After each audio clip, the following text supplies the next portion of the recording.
கணவனுக்காக கொலையும் செய்வாள் பத்தினி. இதை நம்ம கேள்விப்பட்டிருப்போம். அதே மாதிரிதாங்க இலக்கியா சீரியல்ல இலக்கியா எவ்வளவு கஷ்டப்பட்டு போராடி ஒரு வழியா இப்போ கௌதம வெளியே கொண்டு வந்துட்டாங்க. உண்மையிலேயே இது இலக்கியாவுக்கு கிடைச்ச மிகப்பெரிய வெற்றி தான். ஆனா இலக்கியா ஆசைப்படுறது என்ன அப்படின்னா, நாகு கோர்ட்ல கடத்துறது தான் சொல்லி ஒத்துக்கிட்டாரு. ஆனா யார் சொல்லி கடத்தான்னு கேட்டதுக்கு, நான் கௌதம் சார் மேல இருந்த கொஞ்சம் சின்ன பகையினாலதான் அப்படி பண்ணிட்டேன் அப்படின்னு சொல்லி அந்த பெல்ட் அடிச்சது இலக்கியாவுக்கு பெரிய அதிர்ச்சி தான். எதுக்காக நாகு அந்த எஸ்எஸ்கே தாட்சாணி தான் கடத்த சொன்னாங்க அப்படின்னு உண்மையை சொல்லாம விட்டாரு. அவர் மட்டும் அப்படி சொல்லியிருந்தாருன்னா கண்டிப்பா இந்நேரத்துக்கு அந்த எஸ்எஸ்கே தாட்சாணி 2 பேரும் ஜெயிலுக்கு போயிருப்பாங்க. இதுக்கப்புறம் அவங்களால நம்ம குடும்பத்துக்கு எந்த பிரச்சனையும் வந்திருக்காதுல. அதனால இலக்கியா கொஞ்சம் சோகமா இருக்காங்க. இங்க கோர்ட்ல தீர்ப்பு கொடுத்துறாரு ஜட்ஜி.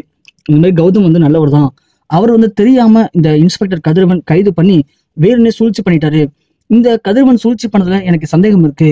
அவரையும் அவருடைய டிபார்ட்மெண்ட்டையும் கொஞ்சம் விசாரிக்கணும்.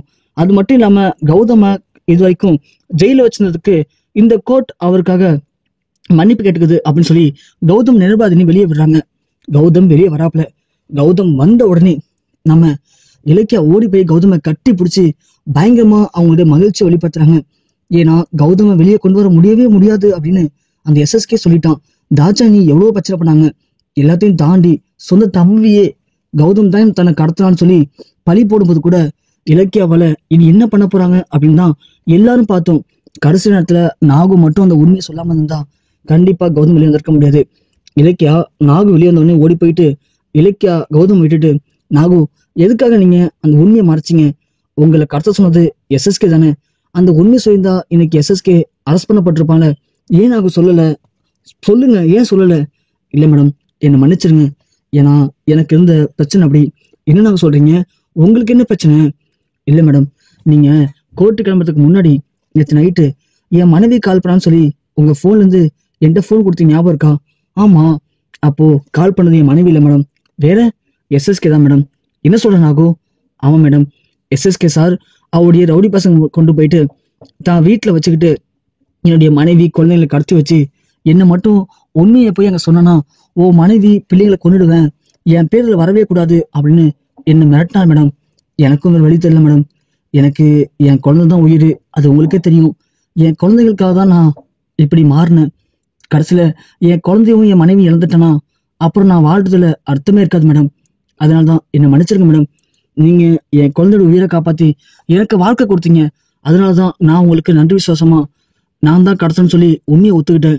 ஆனா இப்போ அந்த குழந்தையோட உயிரும் என் மனைவி உயிரும் எஸ்எஸ்கே சார் கையில இருக்கும் போது நான் என்ன பண்ண முடியும்?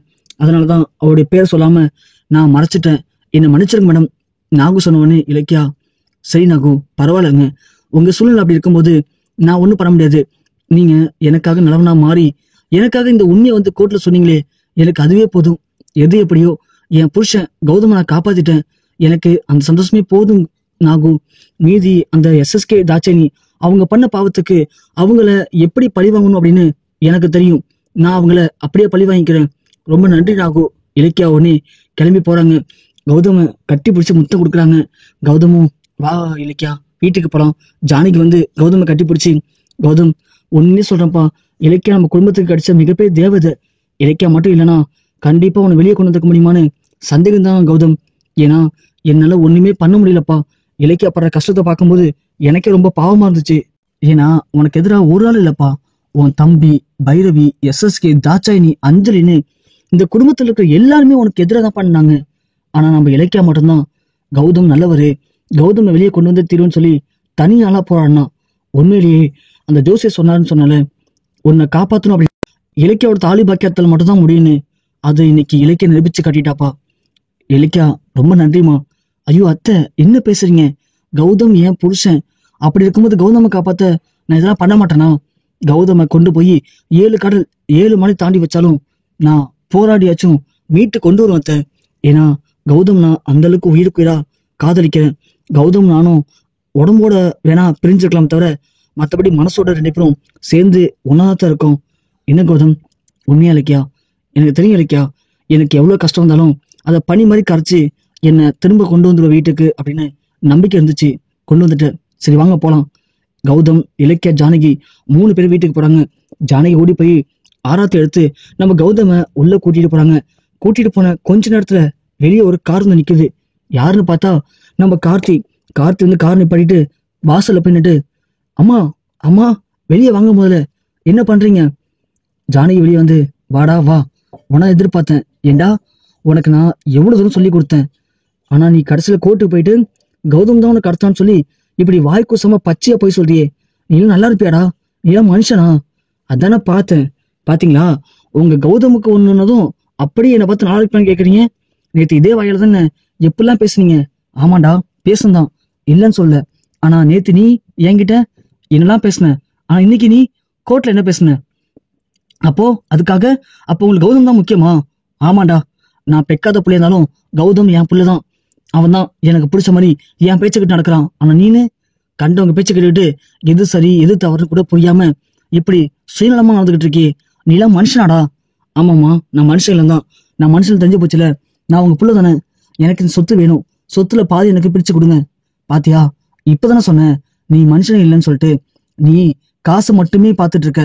அதனால்தான் உறவுகள் உன் கண்ணுக்கு தெரியலடா. ஆனா நல்லா புரிஞ்சு கார்த்தி, என்னைக்குமே காசு பணம் கூட வராதுடா, உறவுகள் தான் கூட வரும். மா போதும் நிப்பாட்டுங்கம்மா. நீங்க வேணா அந்த கௌதமும் இலக்கியம் போடுற நாடகத்துக்கு ஒத்து ஊதலாம். ஆனா என்னால அதுல ஒத்து ஊத முடியாது. எனக்கு என் சொத்து வேணும், எனக்கு இப்பயே வேணும். கௌதம் ஒண்ணே. என்னம்மா, என்ன பிரச்சனைங்க? ஒண்ணு இல்ல கௌதம், நீ இப்ப தப்பா வந்திருக்க. இத பத்தி நீ எதுவும் கண்டுக்க வேணாம். நீ போ, போயிட்டு குளிச்சுட்டு வா, சாப்பிட்ற, உனக்கு பிடிச்சது அம்மா சமைக்கிறேன் போயிட்டு. இல்லம்மா கார்த்தி, உனக்கு இப்ப என்ன வேணும்? இங்க பாருங்க, நான் உங்கள்கிட்ட ஒண்ணு பேச வரல. நான் எங்க அம்மாட்ட தான் பேச வந்திருக்கேன். அஞ்சலி ஒண்ணு, என்ன வேணும்னா? ஏன் உங்களுக்கு தெரியாத என்ன வேணும்னு சொல்லிட்டு? இந்த சொத்துக்கு ஓனர் கார்த்தி தான், நீங்க ஒண்ணும் இல்ல. என்னமோ நீங்க வந்து கேக்குறீங்க என்ன வேணும்னு சொல்லிட்டு. என்ன வேணும்னு சொன்னா கொடுத்துருவீங்களா? ஆமா, எங்களுக்கு என்ன வேணும் கேட்டு கொடுக்கறது நீங்க யாருங்க முதல்ல? ஜானகி, ஏய் அஞ்சலி, உனக்கு மரியாதை அவ்வளவு சொல்லிட்டேன். இன்னொரு வார்த்தை என் புள்ளைய பத்தி தான் பேசினேன். அத்தை போதும் நிப்பாட்டுங்க அத்தை. என்ன புள்ள புள்ளங்கிறீங்க? என்னமோ உங்க புள்ள மாதிரி. இலக்கியா ஒண்ணு, அஞ்சலி வேணாம், இன்னும் ஒரு வார்த்தை பேசினேன் பல்லகெல்லாம் கழட்டி கையில கொடுத்துருவேன். அண்ணி போதும் நிப்பாட்டுங்க. நீ எதுக்கு இப்ப அஞ்சலி மிரட்டுறீங்க? அஞ்சலி இப்ப என்ன தப்பா சொல்லிட்டா? அஞ்சலி எதுவும் தப்பா சொல்லல, புரியுதுங்களா? அஞ்சலி கட்டலாம் பேசுறா. எங்களுக்கு எது எப்படியோ எங்க சொத்துகளுக்கு வேணும், இல்லைன்னா நடக்கிறதே வேற. கௌதம் ஒண்ணே, இங்க பாடுறா கார்த்தி, திரும்பவும் சொல்றேன், உனக்கு சொத்து தரதை பத்தி நான் எந்த ஒரு ஆட்சேபனையும் இல்லை. நீ யாரை நம்பி ஏமாந்துடக்கூடாது அப்படின்றதான் நான் ஒரு தரம் பண்ணேன். போதும் நிப்பாட்டுங்க. எப்படி என்ன பண்ணணும் அப்படின்னு நீங்க ஒன்றும் வந்து எனக்கு கிளாஸ் எடுக்க வேணாம். சரி கார்த்தி, சொத்து ஒன்று கொடுத்துறேன். நாளைக்கு வா, ரிஜிஸ்டர் ஆஃபீஸ்க்கு வா, எல்லா சொத்தையும் நான் உன் பேருக்கே மாத்தி கொடுத்துறேன். போதுமா? உனக்கு எந்த பிரச்சனையும் இல்லையே. ஆனா நீ திரும்பவும் இந்த வீட்டுக்கு வந்துரு கார்த்தி. நாம பழைய மாதிரி ஒன்னா சந்தோஷமா நிம்மதியா வாழலாம். போதும் நிப்பாட்டுங்க. உங்க நாடத்தை நம்பி இதுக்கப்புறம் நான் ஏமாறதுக்கு தயாரா இல்லை. இந்த ஒரே குடும்பம் ஒன்னா வாழ்றது இதெல்லாம் இனிமே நடக்காது. எங்க வழி நாங்க பாத்துக்கிறோம். எங்களுக்கு சொத்தை மட்டும் கொடுத்தா போதும். அஞ்சலி வா போலாம், நாளைக்கு வருவோம். நாளைக்கு ஏதாவது சாப்பிட்டு சொல்லலாம் நினைச்சீங்கன்னு வச்சுங்களேன், அப்புறம் கோர்ட்ல போயிட்டு திரும்பவும் உங்க பேர்ல கேஸ் கொடுக்குற மாதிரி இருக்கும், பாத்துக்கோங்க. கார்த்தி போனோன்னு ஜானகி, என்ன கௌதம் கார்த்தி இப்படி பேசிட்டு போறான்? நீ சொத்தெல்லாம் கொடுத்துருன்னு சொல்ற, நீ சொல்றதெல்லாம் உண்மையா கௌதம்? சொத்தை கொடுத்தனா அந்த அஞ்சலி கார்த்தியை கழட்டி விட்டுட்டு ஏதாவது பண்ணிட மாட்டாளா? சொல்லுப்பா. ஆமா, நானும் தான் யோசிக்கிறேன். ஆனா கார்த்தி அதை புரிஞ்சுக்கலையேம்மா. விடுங்கம்மா, நாளைக்கு ஏதாவது வழி பண்ணி கார்த்திக், அந்த எஸ்எஸ்கே, தாட்சாயணி, அஞ்சலி இந்த 3 பேரும் யாரு அப்படிங்கிறத நிரூபிக்கலாம். நிரூபிச்சா கண்டிப்பா கார்த்தி எடுத்து சொன்னா புரிஞ்சுப்பாமா. நான் பாத்துக்கிறேம்மா, நீங்க ஃப்ரீயா விடுங்க. இலக்கியா அவனே, அத்தை அதை நாளைக்கு பாத்துக்கலாம் அத்தை. கௌதம் இப்பதான் வந்திருக்காரு, நீங்க போயிட்டு சமைங்க அத்தை. உங்க கையில சாப்பிட்டு அவர் எத்தனை நாள் ஆச்சு? பாவம் பாருங்க, மூஞ்செல்லாம் ஒண்ணு இருக்கு. ஆமா இலக்கியா, நானும் மறந்துட்டேன். கௌதம் நீ போயிட்டு குளிச்சுட்டாப்பா, அம்மா உனக்கு பிடிச்சா சமைச்சிக்கிறேன், சாப்பிடலாம் அப்படின்னு ஜானகி சொல்றாங்க.